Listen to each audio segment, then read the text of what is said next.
గురుగారు ఇప్పుడు చాలా మంది సందేహం ఏంటంటే, చనిపోయిన వారి ఇంట్లో పూజా కార్యక్రమాలు చేపట్టకూడదు అంటూ ఉంటారు కదా!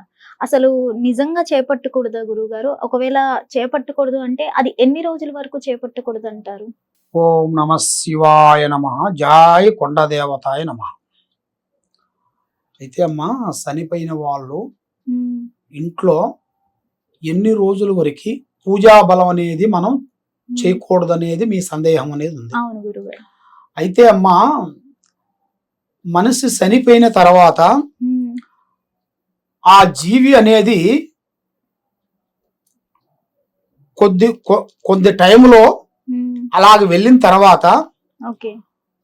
కొద్ది టైంలో వచ్చి ఆయన ఆత్మ తిరుగుతుంటది. ఓకే. ఆయన ఆత్మ తిరిగేటప్పుడు హ్మ్. మనం పూజా కార్యక్రమం అనేది చేయకూడదు. ఓకే. చేయకూడదు. హ్మ్. అది లెక్క ప్రకారంగా చూసుకుంటే హ్మ్. 9 రోజులు, హ్మ్. 21 రోజు ఓకే. మేనుగా హ్మ్. ఎవరైనా సరే హ్మ్. 9, 21. ఓకే. కాబట్టి ఇప్పుడు చేసే పద్ధతి ఇది. హ్మ్. ఇంతకు ముందు హ్మ్. ఏం చేశారంటే, ఎవరైనా చనిపోతే హ్మ్. 1 సంవత్సరం దాకా ఓకే. ఆ ఇంట్లో ఒక దీపారాధన వెలిగిరు, హ్మ్. ఆ ఇంట్లో ఒక పూజా కార్యక్రమం ఉండదు, ఆ అవును. ఇంట్లో ఏది చేరు. ఎవరన్నా అంటే, ఏం స్వామి అంటే, మా ఇంట్లో బాగోలేదు అవును. అంటారు. హ్మ్.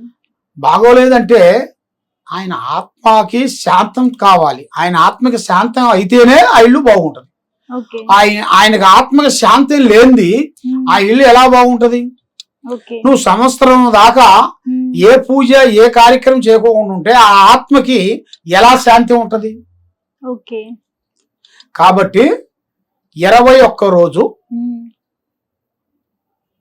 ఆ పూజా కార్యక్రమం వాళ్ళు చేయాల్సిన కొన్ని కార్యక్రమాలు ఉంటాయి. అవును. చనిపోయిన తర్వాత కొంతమంది ఏం చేస్తారంటే ఒక్క దినం చేస్తారు, హ్మ్. కొంతమంది చిన్న దినం చేస్తారు, కొంతమంది పెద్ద దినం చేస్తారు. అవును. అలాగ 2 ఉంటాయి. హ్మ్. అది ఒక్కొక్కరికి ఒక్కొక్క పద్ధతి ప్రకారంగా పోతుంటారు. అవును. అదే విధంగా హ్మ్. 21 రోజు ఎవరైనా సరే హ్మ్. ఒక మనిషి చనిపోతే హ్మ్. 21 రోజు వరకు ఆ ఇంట్లో ఎలాంటి దీపం పెట్టకూడదు, ఓకే. ఎలాంటి పూజ కార్యక్రమాలు చేయకూడదు. ఓకే. అలా చేసిన దానివల్ల హ్మ్. ఆ ఇంటికి అరిష్టం తగులుతుంది. ఓకే. దానివల్ల ఇంట్లో మనశ్శాంతి కోల్పోతారు, హ్మ్. మానసికంగా ఒత్తిడి ఎక్కువగా ఉంటుంది, ఓకే. కుటుంబంలో ఏ పనులు ముందుకు రావు. ఓకే. దానివల్ల సమస్య మీద సమస్యలు అనేది ఎదురవుతుంటాయి. ఓకే. ఇలాగ సమస్యల మీద సమస్యలు ఎదురయ్యేంత వరకు హ్మ్. మనస్సు అనేది కరెక్ట్ గా ఉండదు, హ్మ్. మానసికమైన ఒత్తిడి అనేది ఓకే. పడుతుంటది. హ్మ్. ఇలాంటి సమస్యలు చాలా వరకు హ్మ్. పడుతుంటాయి. ఓకే. కాబట్టి ఈ 21 రోజు మనం పూజా బలం చేయకోకుండా ఎంత జాగ్రత్తగా చేసుకొని ఆయన ఆత్మకి హ్మ్. శాంతం చేసి, హ్మ్. లేదు ఆయన ఆత్మకి మనం శాంతం అంటే కొంతమంది మనకి ఇక్కడ దగ్గరలోనే చేస్తుంటారు. అవును. కొంతమంది ఏం చేస్తారంటే నదులు, భద్రాచలం, ఓకే. ఇట్లా శ్రీశైలం, హ్మ్. ఇట్లా గోదావరి, హ్మ్. ఇలాంటి నదుల దగ్గరికి వెళ్ళి హ్మ్. ఆ నదుల దగ్గరికి వెళ్ళిన తర్వాత వాళ్ళ ఆత్మకి శాంతంగా ఉండేట్టుగా ఓకే. 3 ముద్దలు తయారు చేసి హ్మ్. అయ్యగారితోని హ్మ్. అక్కడ వాళ్ళకి శాంతం చేసేసి అవి ఒక కుండలో వేసి అవి నీళ్ళల్లో వదిలేస్తారు. ఓకే. అప్పుడు ఆ ఆత్మకి శాంతం అనేది అవుతుంది. ఓకే. అది హ్మ్. అది చెయ్యాలన్నా కూడా హ్మ్. 21 రోజు అయిపోయినాకే చేయాలి, ముందు చేయకూడదు. ముందు చేయకూడదు. ఓకే. లెక్క ప్రకారంగా 21 రోజు వరకు హ్మ్. ఆయన ఆత్మ గర్రం తిరుగుతుంటది. హ్మ్. అది ఆ విధంగా ఈ 21 రోజు అయిపోయేటప్పుడు 21 రోజు పడిందిరా అంటే ఇంక అప్పుడు వెళ్ళాల్సిందే. ఓకే. వెళ్ళి అక్కడ హ్మ్. గోదావరిలో గాని, కృష్ణానదిలో గాని, హ్మ్. తుంగభద్రలో గాని క్షేత్రాలు. ఏదైనా క్షేత్రం దగ్గరికి వెళ్ళి హ్మ్. అక్కడ శాంతం చేసి, ఓకే. ఈయన చనిపోయిన తర్వాత ఈయన తండ్రి, హ్మ్. ఈయన తండ్రికి తండ్రి ఓకే. అంటే 3 తరాలు వస్తాయి దానికి. ఓకే. ఇప్పుడు ఒక ఆడమ్మ చనిపోయింది అనుకోండి, హ్మ్. వాళ్ళకి అమ్మ, హ్మ్. వాళ్ళకి అమ్మకి అమ్మ, హ్మ్. అట్లా 3 తరాలు వస్తాయన్నమాట. ఓకే. 3 తరాల నుంచి తీసుకోవాలి అట్లా. హ్మ్. ఆ 3 తరాల వాళ్ళ పేరు చెప్పి ఉమ్, ఆ 3 ముద్దలు పెట్టి ఉమ్. శాంతం చేసి దాన్ని కుండలో వేసి నదిలో వేసేయాలి. ఓకే. అప్పుడు శాంతం అనేది అవుతుంది. ఉమ్, అది శాంతం అయిన తర్వాత తెల్లారి వచ్చేసి అందరూ తలస్నానం చేసి ఉమ్. ఊదుబత్తి ముట్టించుకొని కొబ్బరికాయ కొట్టుకొని పూజా బలాలన్నీ చేసుకోవచ్చు. అప్పటి నుంచి చేసుకోవచ్చు. అప్పటి నుంచి చేసుకోవచ్చు. చేసుకోవచ్చు. ఎలాంటి ఇబ్బంది ఉండదు. ఓకే. గురుగారు, ఇప్పుడు అది ఆత్మ శాంతించలేదు అని తెలియడానికి ఏమైనా సంకేతాలు ఉంటాయంటారా? దానికి కొన్ని ఉంటాయి.